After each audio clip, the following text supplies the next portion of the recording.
समन जो पेशे के लिहाज से एक वकील होती है वो पाकीज़ा को बहुत अच्छे तरीके से जानती है और वो ये भी जानती है कि पाकीज़ा कभी ऐसी हरकत कर ही नहीं सकती। इसलिए अब वो फैसला करती है कि पाकीज़ा की मदद की जाए। लेकिन वो कहती है कि पहले पता लगाना होगा कि पाकीज़ा इस वक्त कहाँ पे है, वो जिंदा भी है या मर चुकी है। लेकिन एक और जब वीडियो अपलोड होती है तो कहती है कि इसका मतलब ये है कि पाकीज़ा जिंदा है और वो सब कुछ बर्दाश्त कर रही है। पाकीज़ा फराज से पूछती है कि क्या तुम्हारे घर वाले तुम्हें रख लेंगे, तो वो आगे से कहता है कि हाँ, मेरे घर वाले तो मुझे रख लेंगे लेकिन तुम्हें कभी भी अपने घर में नहीं रखेंगे। इसलिए मैं कुछ जगह का बंदोबस्त कर रहा हूँ। पहले मैं कोशिश करता हूँ कि किसी जगह पे कोई काम ढूंढूं।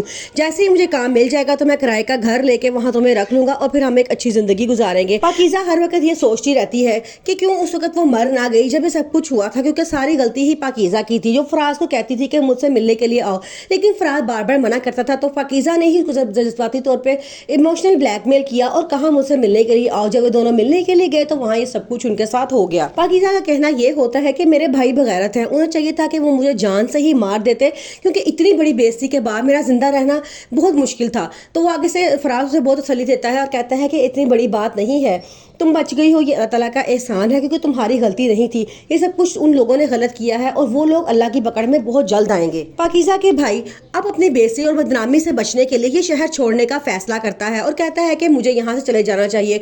बड़ा भाई कहता है कि अब हमें अकड़ के नहीं बल्कि सर झुका के जिंदगी गुजारनी पड़ेगी, क्योंकि हमारी बहन ने हमारे साथ बहुत गलत किया है। पाकीज़ा अपने दो भाइयों की इकलौती बहन होती है। अकबर और असगर उसको बड़े प्यार से नाजों से बचपन से पालते आ रहे हैं। पाकीज़ा का कहना ये होता है कि मेरे भाई मुझसे इतना प्यार करते हैं, अगर उनका बस चले तो मुझे अपने साथ कबूतरों के पिंजरे में रख लें और जिस तरह कबूतरों की देखभाल करते हैं, उन्हें प्यार से रखते हैं, इसी तरह मुझे भी रखें। पाकीज़ा और फराज एक शादी के फंक्शन पे एक दूसरे से मिलते हैं और एक दूसरे को बहुत पसंद करते हैं। जल्द ही उनकी आपस में बातचीत स्टार्ट हो जाती है। इस तरह वो घर वालों से बातचीत करते हैं कि हम एक दूसरे से शादी करना चाहते हैं, तो घर वाले भी कहते हैं ठीक है। उनकी मंगनी करा दी जाती है, यहाँ तक कि शादी की तैयारियाँ भी स्टार्ट हो जाती हैं। पाकीज़ा अपनी आने वाली ज़िंदगी के लिए बहुत से ख्वाब देखती है। वो अपने हस्बैंड से कहती है कि तुम बैंड मत लेकर आना, मुझे ये बहुत ऑड लगता है। मैं चाहती हूँ कि हमारी शादी बहुत